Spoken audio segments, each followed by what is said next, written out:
Hello, I'm State Representative Dorothy Pelanda from the 86th House District. Welcome to Ohio in Focus.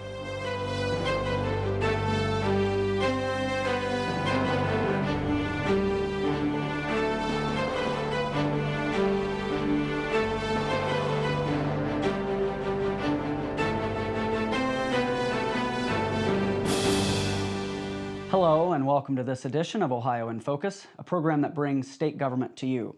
I'm Brad Miller, and I'm pleased to be joined today by State Representative Dorothy Pelanda, who serves the 86th House District, which includes Union and Marion counties. Representative, as always, good to have you back on the program. Great to be here. Busy times at the State House, so we're only going to touch on one subject today. It is legislation that you recently introduced that's intended to clean up the way medical histories and adoption files are maintained in Ohio. We'll start by just going through the timeline of this issue within the past couple General Assemblies. It started last GA with House Bill 61 and Senate Bill 23. Can you talk about those pieces of legislation, please? Yes. Senate Bill 23 was the operative bill that the governor signed into law last year.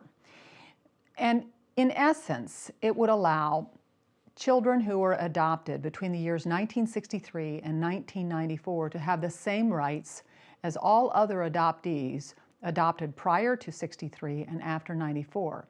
In essence, once the adoptee turns age 21, they may access their adoptive records upon request. That bill was signed into law by the governor, and by operation of law, it became effective this spring, where adoptees during those years could for the first time contact the health department and request in writing a copy of their birth records and their medical records. Was there anything significant about that particular time frame? Was that something that a time frame that just was not addressed yet in state law? No, interestingly, in 1963, a legislator came along and, for a variety of reasons, some of which were known to us and some of which were not known, decided that records relating to adoptions should not be available for inspection.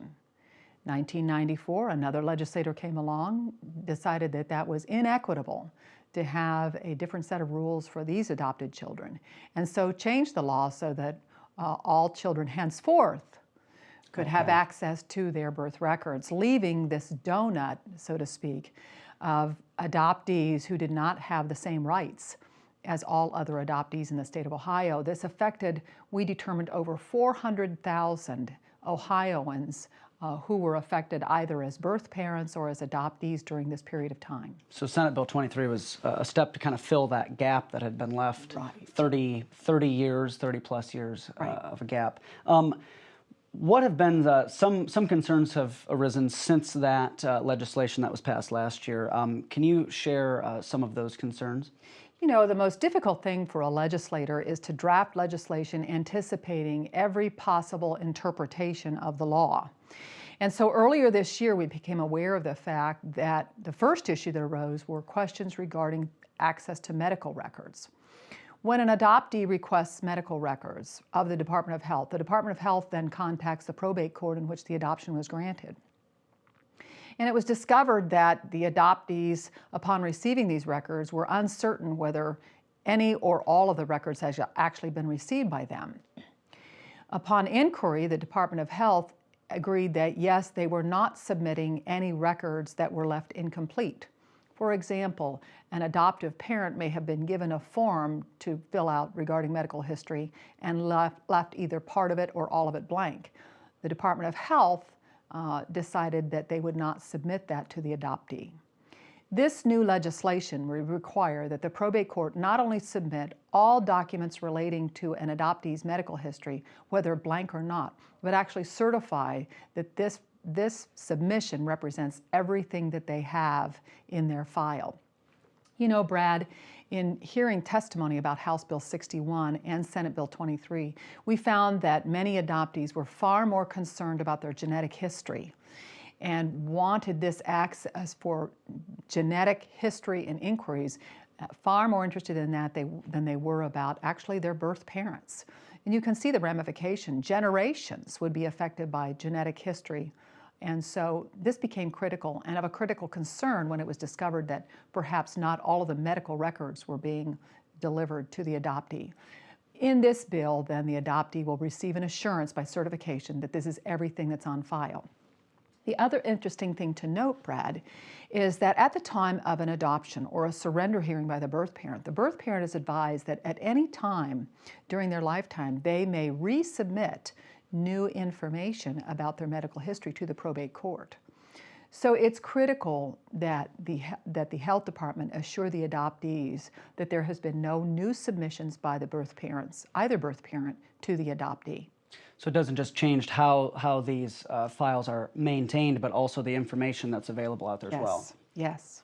I know you touched on this. Can you further explain how this legislation interacts with the Department of Health and their role in it? Excuse me. And any further potential ramifications that you see coming down the road if this is not signed into law? A second issue that arose was that the adoptees who, once they were allowed to access their records, received adoption records with information that was redacted from them. Senate Bill 23 provided that only the birth parent whose name was requested to be redacted. But in actuality, addresses of the birth parent, the name of the adopted child, and other information about the other parent who had not requested the redaction had been blacked out, much to the distress of the adopted child. Senator Beagle, who was one of the sponsors of Senate Bill 23, was able to work out an agreement with the Department of Health that, in fact, Senate Bill 23 only allowed redaction of the birth parent's name upon request of redaction. However, I felt that it was important to be very specific about exactly what could be redacted and to codify this so that a subsequent health department director, a subsequent administration could not take a different interpretation to the detriment of an adopted child. So this legislation says that if a birth parent requests redaction, only the birth parent's name may be redacted, and the bill specifically states what may not be redacted. You seem like, you're obviously very well versed on this issue, and you have years of experience dealing with families on these kinds of issues. Can you briefly explain how that has been helpful in this process over the years? Well, as a lawyer practicing in family law for many years, I had the occasion to represent not only adopting parents, but also birth mothers who were surrendering, and birth parents who were surrendering their rights for adoption. And for both of these parties to an adoption, it is a lifelong commitment, a lifelong struggle, and a journey. And it is so important to protect both the rights of the adoptive parents, the rights of the birth parents, and the rights of the adopted child. The testimony that we heard concerning House Bill 61 and Senate Bill 23 was extremely compelling and extremely emotional. And that was the motivating factor for me to make sure that everyone is protected and that the language of Senate Bill 23, which was enacted into law, be clarified for everyone's benefit. As we mentioned earlier, very busy times at the State House, so we only have about a minute left, but you know the drill. You serve the people of Union and Marion counties. Can you at this time share with them your contact information should they want to reach out to you?